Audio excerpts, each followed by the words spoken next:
우리 시간 함께 나누실 말씀 신약성경 사도행전 9장 36절에서 43절까지 말씀입니다.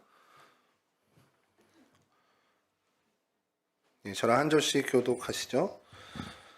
그런데 요빠에 다비다라는 여제자가 있었다. 그 이름은 그리스 말로 번역하면 도르가인데 이 여자는 착한 일과 구제 사업을 많이 하는 사람이었다.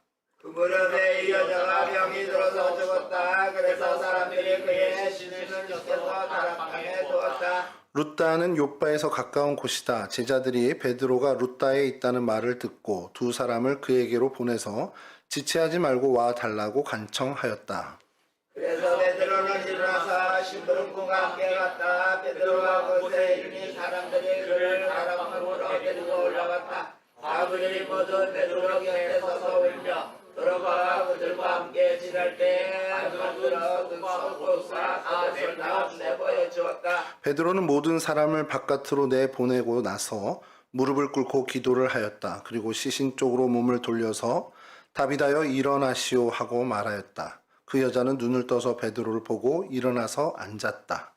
베드로가 손을 내밀어 그 여자를 일으켜 세웠다. 그리고 베드로가 베드로를 불러서 그 여자가 살아있음을 보여주었다. 그 일이 온 요빠에 알려지니 많은 사람이 주님을 믿게 되었다. 그리고 베드로는 날 동안 요파에서 시몬이라는 무두장이의 집에서 묵었다. 아멘. 아멘.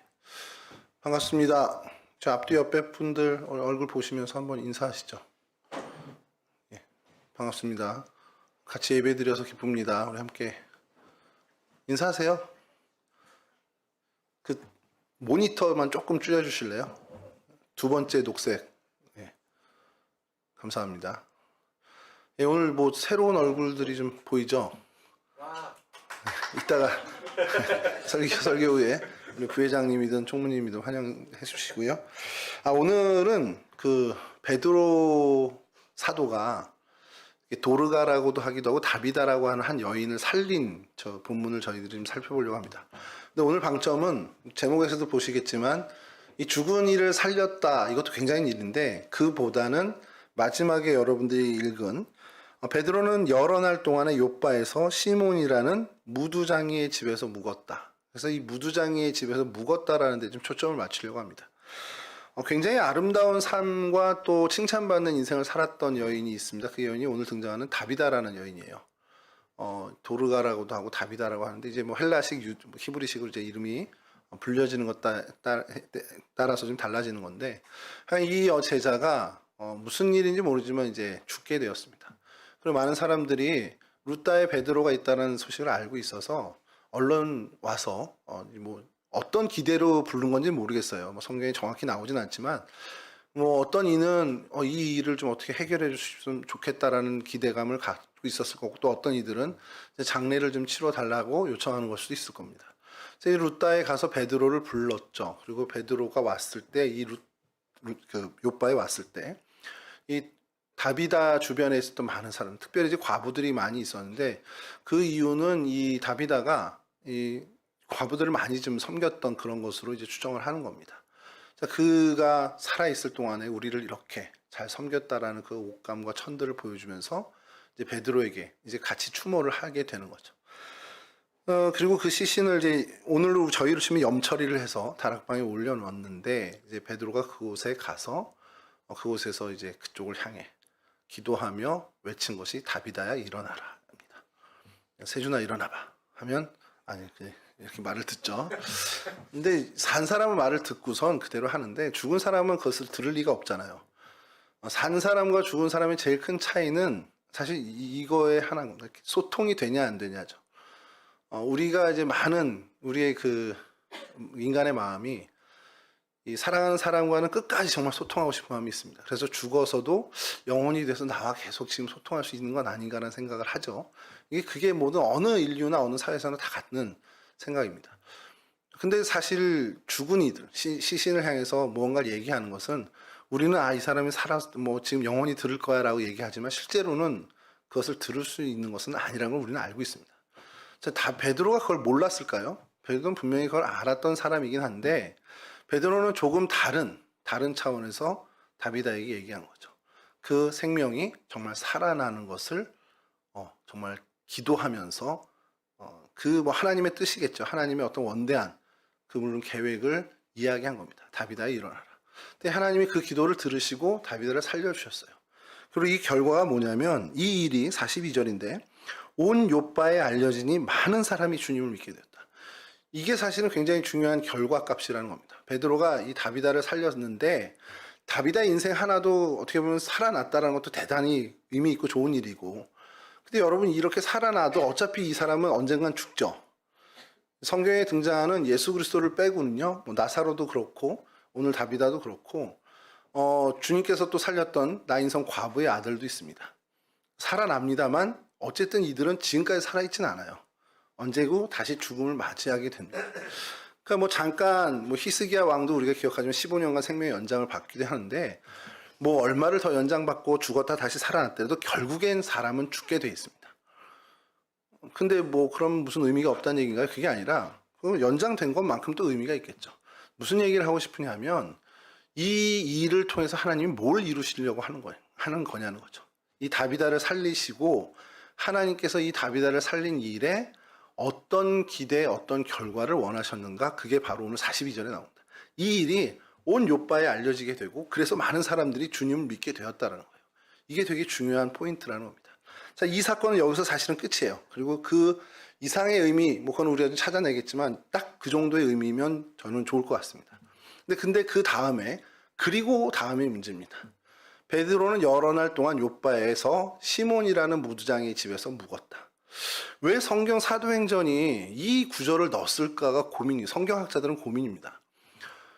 이 일이 온 요바에 알려지니 많은 사람이 주님을 믿게 되었다. 그리고 끝나면 돼요, 사도행전 9장이. 근데 갑자기 43절에 그리고 베드로는 여러 날 동안 요바에서 시몬이라는 무두장의 집에서 묵었다.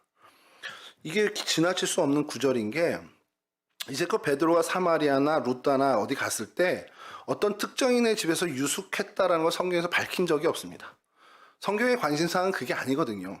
베드로의 그 어떤 행위나 그 기적을 행하는 일들을 통해서 어떤 선교적인 결과값이 나왔냐가 사실 좀 더 관심사고 거기에 초점이 맞춰져 있었어요. 그가 어디에 유숙을 했다, 어디에서 뭘 먹었다, 이건 아무 의미 없습니다. 여러분 예수님의 공생의 시절이 3년이라고 추정을 하죠, 저희가. 30살 즈음에서 이제 33세 십자가 사역이 있었다고 보는데 그 3년 동안 예수님이 제일 많이 한 게 뭘까요? 병 고친 것. 또 여러분 생각나는 거 한번 얘기해 보시죠. 저희 젊은이 예배는 일방적인 설교 아닌 거 아시죠? 이렇게 서로 얘기해도 됩니다. 귀신 쫓은 거. 세준이만 얘기하면 안 되잖아요. 여러분들 중에. 그냥 읊조리듯이 얘기해도 됩니다. 예수님께서 그 3년의 공생애 동안 가장 많이 하신 거는 성경의 기록은 하나님 나라의 일을 하신 거죠, 사실. 그럼 예수님께서 이 땅에 육신을 입고 오셔서 33년을 지내시는 동안에 제일 많이 하신 일은 뭘까요? 뭐 공생애 말고 공생애 그 반대면 사생애입니까? 그러니까 그 공생애 시작하기 전에 목수로서 사실 때 그 시절에 뭘 제일 많이 하셨을까요? 예배를 드릴까요? 일주일에 하루인데 뭘 제일 많이 해요? 여러분들은? 무슨 일을 제일 많이 해요? 아니죠. 시간상으로는 잠을 제일 많이 잘 겁니다. 네. 시간상으로는. 여러분들 아니에요? 시간상으로 우리가 제일 많이 하는 일은 잠을 자는 겁니다. 먹고 자는 것을 제일 많이 해요. 예수님도 마찬가지입니다. 근데 왜 성경에는 예수님이 공생의 기간 30년은 쓰지도 않았고 이 공생의 3년에 대해서도 사실은 하나님 나라의 일을 했지만 주무시고 드신 일도 많았을 거예요. 근데 드신 일은 뭐 5병이거나 7병이 몇 개 안 되고 주무시는 것도 얼마 안 됩니다. 왜냐하면 성경의 관심은 예수님의 그 일상, 어디에 유숙했다, 뭘 드셨다, 이거에 관심이 있는 게 아니라 하나님 나라에 관심이 있는 거예요. 근데 예수님의 공생에 따른 복음서만 그런 게 아니라 이 이후에 사도행전을 비롯한 여러 서신서 역시도 이 성경의 초점은 하나님 나라, 그 선교적인 행위에 대한 어떤 값을, 결과를 이런 거에 관심이 있을 뿐이지 베드로가 어디에 유숙했는지, 뭘 먹었는데 맛있게 먹었는지 이건 관심이 없는 거예요. 근데 유독 오늘 본문에는 베드로가 이 무두장의 집에서 묵었다라는 거에 굉장히 초점을 맞추고 그걸 기록하고 빼놓지 않습니다. 그러니까 이걸 우리가 결국 지나치지 않아야 되는 본문이라는 거죠. 성경학자들도 거기에 굉장히 관심이 많았습니다. 자, 근데 이게 굉장히 큰 상징을 갖고 있다는 겁니다. 왜냐하면 성경의 여러분들 배경에 무두장이를 생각하면 이제 완전히 이건 다른 얘기가 되는 거죠. 무두장이가 뭐죠? 예, 가죽공예. 갑파치입니다. 우리말로는 갑파치고 피장이라고도 이제 돼 있기도 하고요. 죄송한데 에어컨 좀 틀어주시면. 예, 그 추워서 끈 건가요 혹시? 예, 그러면 아니 괜찮겠습니다. 아니에요. 죄송합니다. 말씀. 여하튼 예, 무두장이는 전통적으로 유대교에서는 죽은 짐승의 사체를 만지는 사람이죠. 뭐 죽이기도 하고 죽은 사체에 각을 뜨면서 그 가죽을 벗겨서 그 가죽으로 가공을 하는 사람입니다. 율법에 동물의 사체를 만지는 건 굉장히 부정하다라고 합니다. 유대교의 전통이 그래요. 그러면 그 율법의 잣대를 놓고 보면 이 무두장이는 굉장히 부정한 일을 업으로 삼는 사람이 된 거죠. 여기까지는 이해가 되시죠? 그래서 짐승의 사체를 가지고 가죽을 벗겨서 그 가죽으로 샌들을 만들든 가방을 만들든 뭔가를 만들어서 내다 파는 직업입니다. 그래서 유대 관습상 어떤 일이 있었냐면 이게 재미난 것이 성경학자들이 조사한 건데 유대인의 관습상 여자가 먼저 이혼을 제기할 수가 없습니다. 오늘날과 다르죠. 왜냐하면 남성이 훨씬 우월해 있던 시대니까. 근데 그 불가능한 일이 단 하나 예외가 되는 경우가 있어요. 유대교 전통에. 결혼한 여자가 남편의 직업이 무두장인 것을 결혼 후에 알게 됐다. 그러면 그 여자가 이혼을 제기할 수가 있는 겁니다. 그 일에 한해서만. 그러니까 그 정도로 무두장이라고 그러면 굉장히 경원시하는 사람이었던 거예요. 여러분, 무두장이는 어떻게 보면 그 유대교 전통에서 유대교 사람들이 굉장히 무시하는, 그러니까 하층민 중에 하층민으로 여기고요. 그 사람과 접촉하는 것 자체가 우리에게 부정이 없는다고 생각하는 겁니다. 그 사람이 만진 것 내가 만진다? 큰일 나는 거죠. 그 사람이 입던 옷을 내가 닿다 접촉됐다? 큰일 나는 겁니다. 심지어 그 사람과 인사를 해도 안 되는 게 그들의 어떤 전통, 그 정도로 무두장이는 꺼려하는 기피의 대상이었다는 겁니다. 그러니까 기피 정도가 아니라 그냥 인간 이하의 취급을 했던 거죠. 그런데 여러분이 이러한 무두장이 그런 집에서 잠을 잔다. 이거는 그가 덮던 이불, 그가 뱉던 베개, 이거를 내가 덮었다, 뱉다, 나는 그대로 그의 부정함이 옮겨지는 거죠. 베드로가 유대인으로서 그 전통을 몰랐을까? 근데 베드로는 그것과는 상관없이 무두장이 이 집에서, 시몬의 집에서 여러 날 유숙을 했다라는 겁니다. 이 상식을 뛰어넘는 무두장이 집에서 유숙을 한 것. 왜 그랬을까? 거기밖에 잘 데가 없었나? 그럴 리가 없죠. 지금 방금 무슨 일을 했어요? 요바에서 어마어마한 기적을 일으킨 사람입니다. 누구라도 다 자신의 집으로 베드로를 초청하고 싶었을 거예요. 그 사람들은 다 차지하고 나서라도 이 다비다만큼은 자기네 집에서 모시고 싶었을 겁니다. 근데 그 모든 것을 다 거절이란 표현으로 사양하고 이 무두장이 시몬의 집에서 유숙했다라는 것. 여러분, 이것은 굉장히 의미를 갖는 게 뭐냐면 초기 기독교 정신이 당시 유대교의 어떤 신분과 직업에 대한 어떤 계급의식이라든지 차별의식 이런 것을 획기적으로 타파한 사건으로 의미를 갖습니다. 이게 굉장히 큰 의미예요. 그러니까 이 사건을 성경학자들은 그렇게 해석을 합니다. 야, 이거는 전통 유대교에서 갖고 있던 인간에 대한 어떤 차별이라든지 신분에 대한 계급에 대한 어떤 그 모든 것을 다 완전히 뒤엎는 어떻게 보면 굉장히 획기적인 혁명적인 사건이라고 얘기를 하는 거예요. 무두장이가 부정한 그 죽은 짐승, 그런 어떤 부정한 것을 다루기 때문에 부정한 사람이야. 그래서 인간이야로 취급했던 것들, 이 모든 것들을 완전히 뒤엎는, 그렇지 않아라는 행동으로 보여준 것이 베드로의 그곳에서 이제 묵는 행위라는 거죠.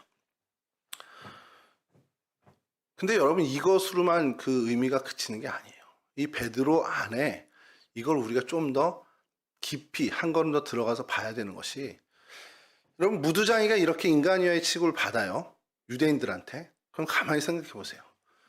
이 사람이 굉장히 부정한 사람이야. 이 사람 만지는 건 난 만져도 안 돼. 이 사람이 어떻게 보면 누웠던 곳에 내가 누워도 안 돼. 앉았던 곳에 앉는 건 너무 부정한 일이야. 자, 그럼 그 사람이 만들어낸 제품들 있죠. 가죽 가방, 가죽 샌들. 이거는 부정한 겁니까? 아닙니까? 그들의 원래 기준으로 보면 당연히 부정한 거여야 돼요. 근데 실제로 유대인들에게는 어땠습니까? 너무 선호하는 거죠. 다른 여타의 뭐 어떤 것보다 특히 이제 소 가죽으로 만든, 양 가죽으로 만든 그런 가방이라든지 샌들은 유대인들 사이에서 너무나 선호하는 선호품이었습니다. 여러분, 이게 굉장히 이율배반적이지 않아요? 너무 이중성이지 않습니까? 짐승의 사체를 만지고 그런 어떤 샌들이나 가죽 가방을 만드는 그 사람은 너무 부정한 사람이다. 인간 이하의 취급도 안 하고 심지어 여자가 먼저 소송을 제기할 수도 없음에도 이혼을 먼저 제기할 수 있는 그 정도의 신분인데, 그가 만들어낸 것은 너무도 가치 있고 너무도 소중한 것으로 여기는 거예요. 여러분, 이와 같은 너무 유사한 일이 우리에게도 있었습니다. 뭐냐? 지금은 아니겠지만 우리가 조선시대 뭐 그 이전까지 백정이라는 직업이 있었습니다. 뭘 하는 직업이죠? 네, 부죽간을 하고 어떤 도축하는, 짐승을, 돼지라든지 소를 도축하는 사람이죠. 여러분들도 뭐 잘 알겠지만 백정은 하층민 중에 하층민이었습니다. 일단 왜 그러냐? 짐승을 죽여. 짐승 그 죽은 사체를 만져서 뭔가를 하는 사람이야. 그러니까 굉장히 부정한 사람으로 취급했던 게 우리의 선조들이 그랬어요. 그리고 그 사람을 어떻게 대했습니까? 그냥 뭐 망나니처럼 대했단 말이죠. 심지어 어떤 일이 있었냐면, 우리나라는 언어가 그 존대어가 있고 반말이 있습니다. 여러분, 친한 사람끼리 혹은 윗사람이 아랫사람, 그러니까 나이 많은 사람이 나이 어린 사람에게 반말을 하죠. 나이 어린 사람이 나이 많은 사람에게 반말을 하면 어떻게 되죠? 뭐 혼내지는 않아요. 요즘은 그냥 싸가지 없는 애로 마음에서 지우죠. 제가 나한테 반말을 하네. 그럼 직급이 나보다 높다고 나한테 반말을 하나? 이렇게 하면서 이제 마음으로 지우는 거죠. 그래서 없는 사람이 되는 거예요. 그러니까 우리가 그런 언어 습관이 굉장히 강합니다. 조선시대는 어땠을까요? 더 했겠죠. 지금보다. 공감이 안 되나요? 더 했을 텐데 예외가 있습니다. 어린아이조차도 백정에겐 반말을 했습니다. 그게 우리 조선시대 신분사였어요. 그만큼 무시당하고 인간 이하의 취급을 당하던 사람들이 백정이고, 백정의 집에서 어떤 양반이 잠을 잔다? 상상도 못하는 일입니다. 자, 근데 우리 민족이 어때요? 그들이 그렇게 부정하게 막 만들어낸 고기, 특히 소고기국을 엄청나게 좋아하죠. 명절이면 뭐 가난하게 살기도 했겠지만 먹거리가 부족했던 그 시절에 소고기라고 한다면, 뭐 돼지고기뿐만 아니라 소고기라는 건 엄청나게 이 서민들이 선호했던 겁니다. 여러분, 굉장히 이중적이지 않습니까? 내가 이 소고기국 이런 것들을 정말 선호한다면 그거를 어떻게 보면 거기 소고기 되게끔 만들어준 그 사람도 존중해야 되는 거잖아요. 아니면 그 사람이 정말 가치 없어, 인간 이하라고 한다면 그로 인해서 만들어지게 된 어떤 소고기라든지 고기, 이거를 나도 부정하게 여겨야 되는 게 맞는 거죠. 무두장이가 부정한 사람이면 그 기준을 내가 갖고 있으면 그가 만드는 가죽 제품도 부정한 걸로 봐야 돼요. 반대로 정말 이 가죽 제품이 너무 내가 선호하고 좋아하는 거라면 그러면 그거를 제작한 무두장이도 존중해야죠. 둘 중에 하나여야 되는데 완전히 이중적인 잣대를 갖고 이중성을 갖고 있었던 것이 유대민족이었고 우리 민족, 지금의 우리입니다. 자, 이러한 일을 극복해낸 사건이 바로 이 베드로가 무두장이 집에서 유숙한 사건이에요. 베드로에 의한 어떤 인간 외부적인 어떤 사회 모순, 그릇된 계급의식을 타파한 이것도 의미가 있지만 그 이전에 베드로라는 한 사람의 내부 안에 있는 이중성과 모순을 제거했다라는 것을 보여주는 겁니다. 왜 어떻게 제거가 됐습니까? 그 안에 있던 그가 갖고 있던 유대인의 사고, 그 이중적이고 모순적이었던 사고가 뭘로 인해서 극복이 됐느냐? 바로 그리스도의 진리로 극복됐다라는 것을 보여준다는 거예요. 그가 복음의 사람이 되고 하나님의 사람이 되고 주님의 사람이 되자 그 안에 있던 이중적인 그의 이중성, 그의 모순적인 사고가 극복됐다라는 것을 보여주는 겁니다. 여러분, 그렇다면 크리스찬은 어때야 되겠습니까? 우리 크리스찬도 이와 같은 이중성, 이율배반적인 또 이중성, 자기 모순, 이것을 극복하는 모습을 보여주는 사람이 되어야 한다는 거죠. 어떻게? 진리 안에서, 주님의 진리 안에서, 복음 안에서 우리가 갖고 있는 이중적인 그런 모습들을 다 걷어내야 하는 그런 삶을 살아야 크리스찬, 제대로 된 크리스찬이 된다는 겁니다.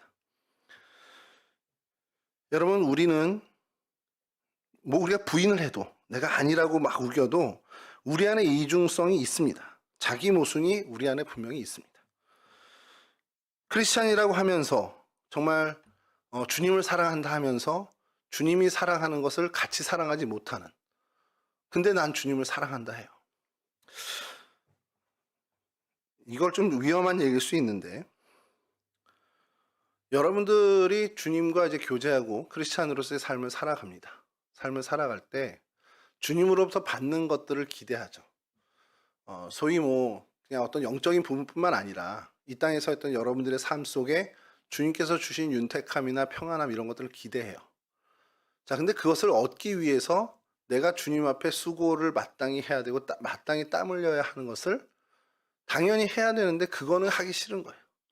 그냥 받는 건 좋은데 주는 건, 드리는 건 싫은 거야. 그런 이중성이 우리 안에 우리가 의식하지도 못하는 사이에 있다라는 겁니다. 이게 뭐 좀 오늘 말씀을 준비하면서 이런 얘기를 우리 청년들한테 해야 되나 말아야 되나 생각을 한 것이, 뭐 저도 제 안에 그런 게 있으니까. 여러분들이 주님과의 관계에서만 그냥 보죠. 주님의 은혜를 받고 그 은혜에 감사해서 여러분들이 봉사하고 헌신하는 그런 모습들을 제가 보면서 참 감사해요. 그래서 여러분들이 주님과의 관계에 있어서 선호하는 것들이 생깁니다. 난 이러한 일을 주님 안에 선호하고, 이렇게 봉사하는 게 난 좋고, 교회 가서 이렇게 하는 게, 물론 이제 이게 짐이 되고 때로는 십자가처럼 느껴질 때도 분명히 있습니다만, 그래도 여러분들이 그것을 어쨌든 그 안에 기쁨이 있어서 그것을 하는 것이죠. 근데 여러분 안에 참 이중성을 스스로 이중성을 좀 발견했으면 좋겠는 게, 여러분 주님께 드리겠다, 주님께 나 헌신하겠다, 그런 각오와 결단들을 하게 되죠. 그래서 사실 여러분들 봉사도 하고 또 여러분들이 헌신도 하는 거죠. 근데 여러분 제일 중요한 봉사와 헌신은 빠진 채, 제일 하나님 앞에 드려야 하는 가장 기본적인 것은 뺀 채 다른 것들을 드리는데 열심히 한다라는 거예요. 그게 뭡니까? 늘 우리 예배 때 제가 강조하는 게 뭐죠? 예배입니다. 나는 하나님을 예배하는 거에 별로, 그건 그렇게 중요하지 않은데 다른 여타의 것은 다 주님께 드리는 걸 기꺼이 해. 얼핏 보면 굉장히 중요하고 잘하는 것 같은데 사실은 굉장한 핵심이 빠졌다는 겁니다. 다른 거 다 못해도 예배만, 하나님께 드리는 첫 단추인 예배만 드려도 사실 거기서 다 그냥 더 요구 안 해도 됩니다. 근데 우리에게 제일 중요한 드림은 바로 예배입니다. 근데 이 예배를 소홀히 하고 예배에 대해서 별로 중요성을 갖지 못한 채 다른 어떤 것에 분주해지는 우리의 모습들은 사실 오늘 본문에서 발견하는 유대인들, 또 무드장애에 대해서, 또 우리 백정에 대해서 이중성을 갖고 있던 우리의 모습이 거기에 투영되는 부분일 수 있다는 것이죠. 그래서 여러분 바라는 것은 여러분들이 복음 안에서 진리 안에서 이런 어떤 내 안에 있는 이중성이나 자기 모순을 극복하는 그 첫걸음은 사실 주님을 예배하는 것으로부터 시작돼야 된다는 겁니다. 그렇게 될 때 그 드림이, 첫 번째 드림인 예배를 온전히 여러분들이 드리는 예배자로서의 설 때, 예배자로 온전해질 때 그 나머지 것들의 어떤 모순이나 이중성들이 사실은 제거되는 그러한 기쁨을 맛보게 된다는 것이죠. 그냥 오늘 여기서 이렇게 좀 무겁게 얘기를 해서 죄송한 걸 수 있는데, 그냥 아이들을 키우면서도 그런 것을 점점점 느끼는 거예요. 아이들을 키울 때, 어릴 때 보면 아빠 엄마가 주는 선물들은 되게 기대를 많이 해요. 근데 엄마 아빠가 시키는 심부름 하기 싫어. 그게 우리입니다. 그게 사실은 정말 어릴 때로 돌아가면 그게 우리의 원래의 어떤 성품이고 기질이에요. 근데 그거를 계속해서 극복해내는, 물론 이제 어머니 말씀 듣고 뭐 심부름 잘하고 엄마 말씀 듣고 엄마한테 선물 받고, 이거는 정말 우리의 일상적인 차원 얘기고, 이게 영적인 부분으로 갔을 때 그 기질이 고스란히 우리에게 묻어난다면 그게 신앙생활이 10년이 되고 20년이 되고 오래됐음에도 그것이 우리 안에서 타파되지 않고 제거되지 않는다면 다시 좀 생각해 볼 필요가 있다는 거죠. 여러분 오늘 이 말씀을 여러분 한 번쯤 더 되새겨서 내 안에 정말 하나님을 향한, 정말 은혜를 향한 이중적인 모습이 없는지, 그건 여러 개입니다. 뭐 일단 예배에 대해서도 얘기할 수 있겠지만, 주님을 사랑해요, 나 주님 사랑합니다라고 고백합니다. 근데 그럼 내가 사랑하는 주님이 사랑하고 아끼는 건 나도 사랑하고 아껴야 되는 거잖아요. 근데 주님은 사랑하는데 주님이 사랑하고 아끼는 건 난 별로야. 난 주님을 굉장히 사랑해. 근데 주님이 사랑하는 세준이는 난 별론데. 이러면은 이게 이중성이고 모순이 될 수 있다는 거죠. 내가 사랑하는 주님이 정말 나를 사랑하는 것만큼 세준이를 사랑한다면, 내가 주님을 사랑한다 하는 사람이라면 주님이 사랑하시는 세준이도 나도 사랑해야 한다는 거죠. 꼴 보기 싫지만 그래도 딴 이유 없이 주님이 사랑한다니까. 우리 주님이 아끼는 거니까. 제가 예를 들어서 저희 아들이 어떤 모자를 샀어요. 제가 볼 땐 정말 싫어. 한화 이글스 모자가 아니면 내가 싫을 거 아니야. 근데 어떤 무슨 LG 모자를 사서 뭐 나경원 전사님이 줬어요. 그러면서 막 쓰고 다녀. 예를 들어서 LG 팬이 나준 선생님. 마음에 안 들어. 근데 아들이 아끼는 거니까 내가 세탁해주고 내가 말리고 내가 아껴줘야 되는 거예요. 내가 아들을 사랑한다면. 제가 아들을 안 사랑하면 그것도 필요 없죠. 그 뭐 하든 말든 무슨 상관이, 우승을 하든 말든 뭐 올해는 우승 안 한다, 꼴 좋다 뭐 이렇게 하겠지. 근데 아니 그 예입니다. 예. 올해는 어차피 기아가 우승하니까 뭐 우리는 5위도 못했어요. 지금 계속 6위야. 자, 그런데 아들이 사랑하는, 내가 사랑하는 아들이 아끼고 사랑하는 거면 나도 아끼고 사랑해야 한다는 거죠. 정말 다행히 우리 아들은 한화 이글스 팬이라 좋아요. 당연히 이제 LG를 별로 좋아하지 않습니다. 근데 가전은 다 LG를 써. 이상하지. 우리도 모순성이 많아, 우리 집도. 자, 어쨌든 그런데 내가 주님을 사랑해. 주님이 아끼는 거 내가 아껴야죠. 주님이 안타깝게 여기면 나도 안타깝게 볼 수 있어야 돼요. 내가 사랑하는 주님이기 때문에, 내가 주님을 사랑하지 않는다면 상관없습니다. 근데 내가 사랑하는 주님이니, 주님이 아끼고 주님이 사랑하고 주님이 안타깝게 여기면 나도 사랑하고 아끼고 안타깝게 여겨야 한다는 거예요. 여러분, 그렇게 되는 삶을 우리가 부단하게 노력하고 그렇게 정말 의도적으로라도 살아가려고 애쓸 때에 우리 안에 있는 모순성, 자기 모순들이 없어지게 됩니다. 자, 그런 차원에서 다시 한번 반복합니다. 주님이 우리에게 가장 기대하는 게 뭐예요? 내가 사랑하는 나의 주님이 나에게 가장 기대하는 게 뭐예요? 첫 번째 기대하는 게. 그게 예배라는 거예요. 저는 여러분들의 인생에 큰 하나님의 일을 이루고 뭔가 헌신을 이뤄서 놀라운 하나님의 어떤 업적을 남긴다. 그것도 중요하지만 그것보다 우리가 먼저 욕심내야 되는 것은 평생을 예배자로서 온전하게 살았다라는 하나님의 칭찬과 인정을 받는 것이 더 중요하다는 겁니다. 물론 이제 예배가 뭡니까? 목사님 이러면 좀 더 얘기를 해야 되겠죠. 우리가 모여서 여기서만 드리는 예배만 예배다. 이렇게는 아닙니다. 우리의 삶 속에서 정말 주님과 함께하고 내 삶을 정말 드리는 삶을 예배로 하는 예배자로 살아가는 것까지 우리가 얘기해야 되는데, 일단은 우리가 주님이 우리에게 먼저 기대하는 첫 번째는 바로 예배다. 내가 사랑하는 주님이 나에게 가장 먼저 기대하는 게 예배라면 그 예배를 먼저 우리가 하나님께 드림으로 그 일을 계속 우리 몸에 배고 우리 몸에 계속 그것이 습관으로 우리의 어떤 습관을 넘어선 정말 우리의 기질로까지 되는 그런 어떤 영적인 체질을 만드는 것이 중요하다는 거죠. 그런 노력하에, 그 진리하에, 그 진리의 걸음하에 우리 안에 있는 이중성과 우리 안에 있는 자기 모순이 어떻게 보면 제거되고 우리가 정말 주님 안에서 신실한 사람으로서 삶을 살 수 있게 된다는 것이죠. 여러분, 이 일을 여러분 젊은 때부터 시작했으면 좋겠습니다. 나이 들어서 제 나이에 대해서 하려면 힘들어요. 아니, 우리 최 시사님 나이 정도 돼도 힘들 겁니다. 누가 그러더라고요. 40 넘으면 그 사람을 어떻게 바꾸냐. 하나님도 못 바꾼대. 그 얘기를 하더라고요. 근데 아직 여러분 30대, 많아야 30대잖아요. 충분히 할 수 있습니다. 하나님의 성품 따라, 주님의 성품을 따라서 그 성품을 닮아가는 그러한 삶을 이 젊은 때부터 여러분들이 지켜나가는 크리스찬들이 되었으면 좋겠습니다. 이와 같은 주님의 귀한 은혜를 누리고 그로 인해서 주님께서 여러분들을 사용하셔서 그런 정말 자기 모순을 극복한, 자기 안의 이중성을 극복한 진리의 사람으로 여러분들을 세우셔서 여러분들을 통해 이 땅의 교회를 바르게 하고 이 땅의 삶을 바르게 하고 이 사회를 정말 하나님의 통치하시는 하나님 나라로 변화시켜 가는데 여러분들 사용하시는 여러분들의 각각의 삶의 현장을 그와 같이 하나님의 통치가 임하는 거룩한 땅으로 바꾸시도록 여러분을 통해 일하실 수 있도록 여러분들 하나님께 내어드리는 거룩한 헌신자들이 되실 수 있기를, 예배자들이 되실 수 있기를 주님의 이름으로 간절히 축원합니다.